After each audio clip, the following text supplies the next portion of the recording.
Dear Diary, today is October 6th, 1997. It's been a week since the last eyewitness account. The box still hasn't completely caught on yet.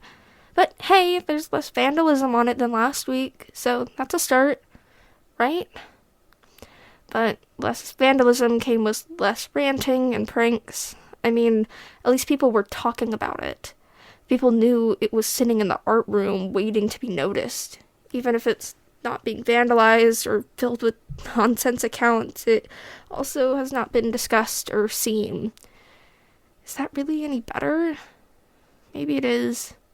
People get bored of anything after a long enough time, even things that aren't boring at all. People's attention spans often override things worthy of curiosity or thought. I don't know. I'm kind of starting to lose hope on the whole thing. Maybe the first two accounts were just total flukes or pranks. You know what? No.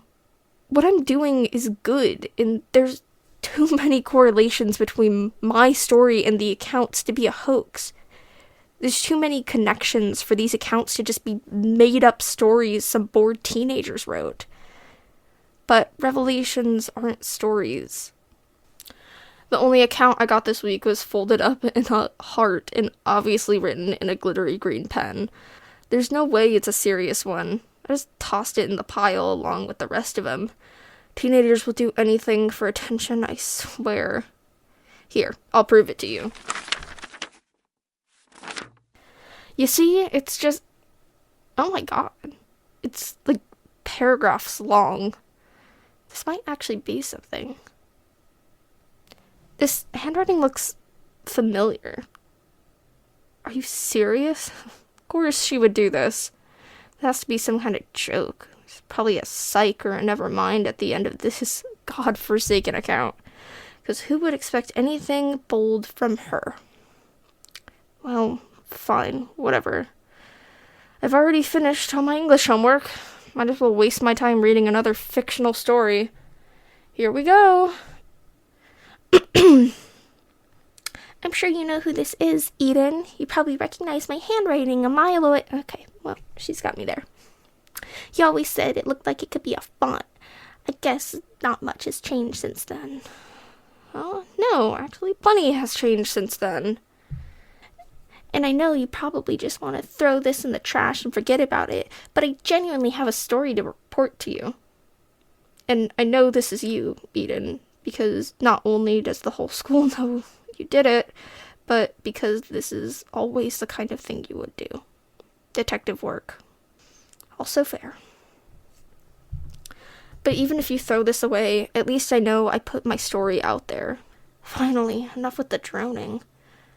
A few years ago, soon after we moved in, an incident involving the most important being in my life, my cat, Dolores, named after the lead singer of the Cranberries. Of course, she always loved that cat more than anything. She was doing well, by the way. I know you always like coming over to see her. I think she misses you. Well, she was doing well until something happened. As I'm sure you remember, Dolores always loved to explore and run around the neighborhood. We could barely keep her inside some days, if not most. Really, she would only come back at the promise of chicken pieces that I would sneak for her from dinner, or cuddles. Either way, we had no problem with her being an outdoor cat. If it kept her happy, it kept us happy too. Besides when she would bring us stuff from her adventures.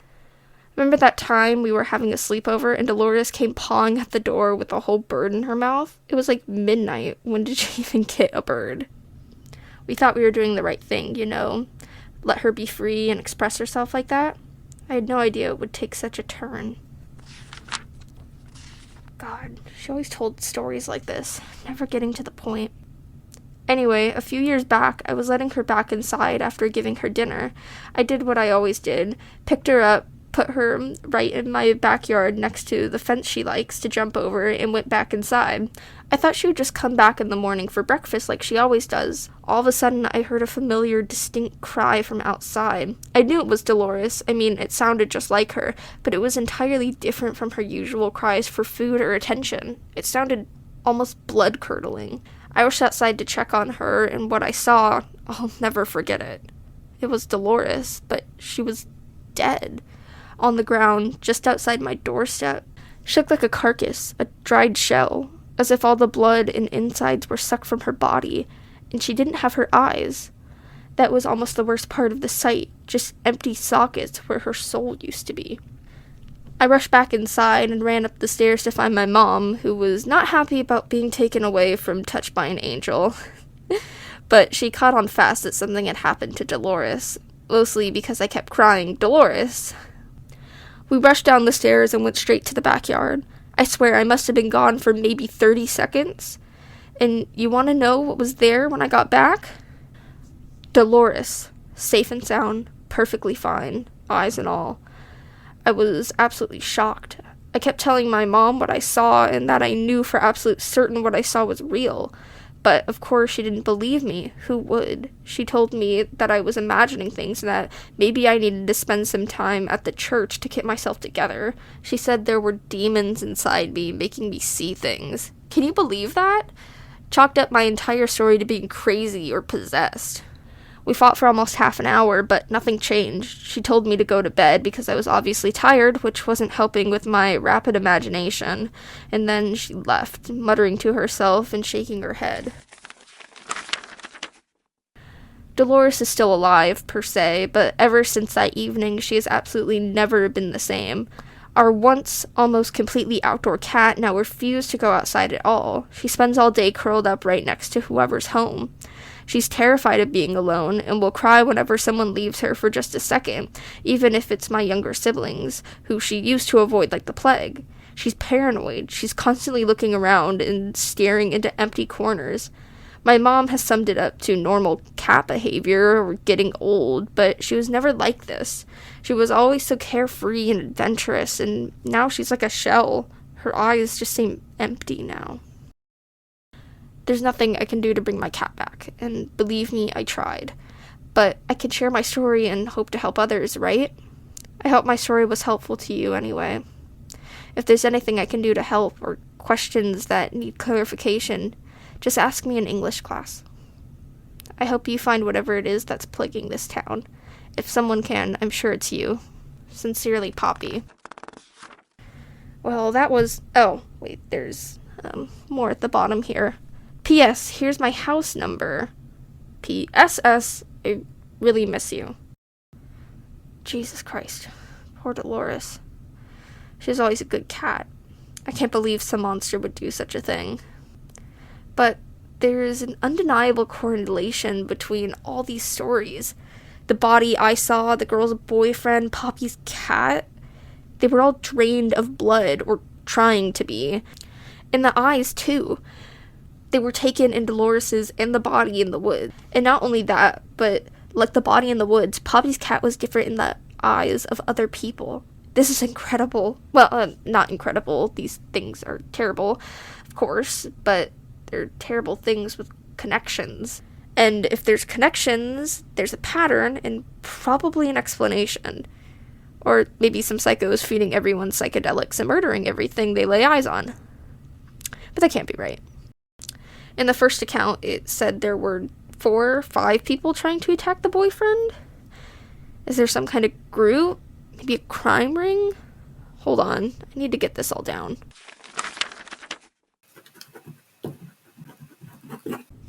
Well, especially for Poppy, this was surprisingly helpful. I guess it was a good idea to give the note a chance. And no, that is not me saying I'm giving Poppy a chance. Yes, the note was kind of sweet at the end, but she's sweet to everyone. At some point, it has to be fake, right? You can't possibly like everyone, or, well, I guess she didn't like everyone. Certainly got bored of me eventually, right? So she'll get bored of the others too. Unless I'm just the worst. Sure, that's it. Everything's my fault. That's the only possible explanation. Whatever. I didn't know she moved here when she left, you know? If I had, I would have known to look out for her. We weren't exactly on speaking terms when she left. Well, she wasn't on speaking terms with me. Anyway, I have notes to take for all this. I'll try to update the tape on any findings I get later. Till then, signing off.